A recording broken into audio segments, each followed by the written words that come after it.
அஸ்ஸலாமு அலைக்கும் வரஹ்மத்துல்லாஹி தஆலா வபரகாத்துஹு.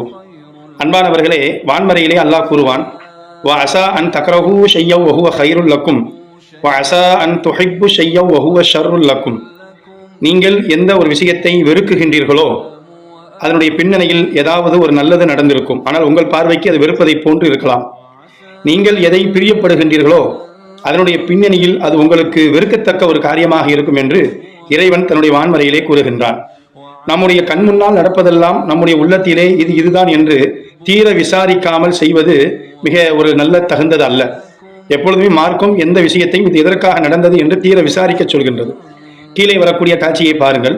இந்த காட்சி வங்கதேசத்திலே நடந்தது. வங்கதேசம், அங்கே ஒரு இளைஞர், ஒரு சிறுவன் கஷ்டப்பட்டு கொண்டு செல்லக்கூடிய அந்த பலூனை மனசாட்சியே இல்லாமல் உடைப்பதை போன்று இருக்கின்றது.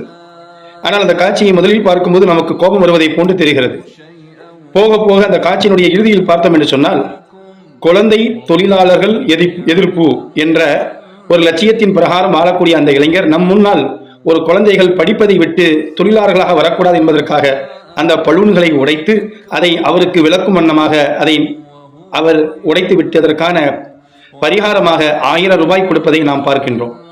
இதன் மூலமாக நமக்கு தெரியக்கூடிய விஷயம் என்னவென்றால், ஒரு செய்தியை நாம் பார்க்கும்போது அந்த செய்தியுடைய பின்னணி என்ன என்று தெரியாமலேயே ஒருவருடைய கண்ணியத்திலும் ஒருவருடைய மானத்திலும் விளையாடக்கூடாது என்பதை மார்க்கம் நமக்கு சொல்லித் தருகிறது.